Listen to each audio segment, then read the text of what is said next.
जब कभी गांव में कथा करने का मौका मिलता है, लेकिन आपसे हकीकत बात बता रहा हूं, आप इतना सुखी हो जितना सुखी वो नहीं है। वो तन से दुखी हैं, मन से दुखी हैं और जीवन से दुखी हैं, बहुत दुखी हैं वो। इसलिए गांव को छोड़ के शहर जाने की मत सोचा करिए, क्योंकि याद रखिए, यदि आज आपने अपने पति को उनके माँ बाप से दूर कर दिया, माँ बाप की सेवा नहीं करने दी, तो ये पक्की बात है, जब आपके बेटा होगा तो वो भी आपको आपके बेटे से दूर कर देगा और वो भी आपको छोड़ के किसी अन्य शहर में चला जाएगा, वो भी आपकी सेवा नहीं करेगा, ये पक्की बात है। इसीलिए आप चाहती हो कि मेरा बेटा भी मेरी सेवा करे, तो पहले आप अपने सासू ससुर की सेवा करना शुरू करो, तब आपका बेटा आपकी सेवा करेगा। घर में आपके सास ससुर भूखे बैठे हैं और तुम मंदिर में जाके घंटी हिला रही हो, हर हर महादेव कर रही हो, तो क्षमा करना, वो महादेव आपका जल कभी स्वीकार नहीं करेंगे। वो महादेव कहेंगे घर में तेरा ससुर भूखा बैठा है और मुझे जल चढ़ा रही है, अरे मुझे जल चढ़ाने से अच्छा अपने ससुर को एक गिलास पानी पिला देती तो मैं तेरे पानी से प्रसन्न हो जाता।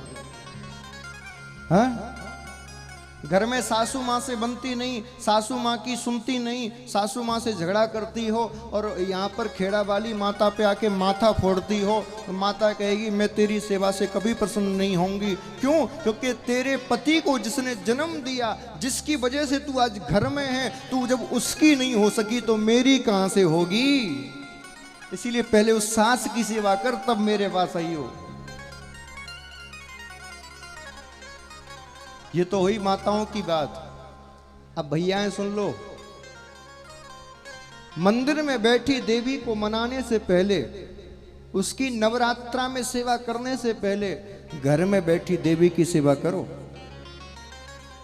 क्योंकि घर में बैठी देवी यदि रूठी बैठी है, उसका तुम अपमान कर रहे हो, उसका तुम सम्मान नहीं कर रहे, उसकी सुरक्षा व्यवस्था नहीं कर रहे, तो भैया आपको मंदिर में बैठी देवी की भी सेवा करने का अधिकार नहीं है।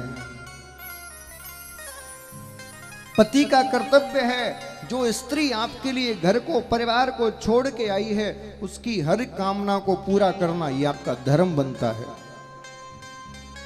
शास्त्र कहता है जिस घर में स्त्री खिलखिला के हंसती है, प्रसन्नता के संग रहती है, उस घर में लक्ष्मी का वास होता है। यत्र नार्यंत्र पूज्यन्ते रमन्ते तत्र देवता, जहां नारी की पूजा होती है वहां देवता वास करते हैं।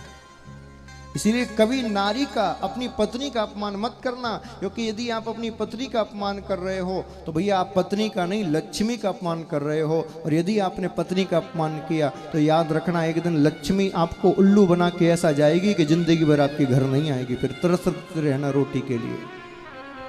इसलिए पत्नी का कभी अपमान मत करना। बंधुओं,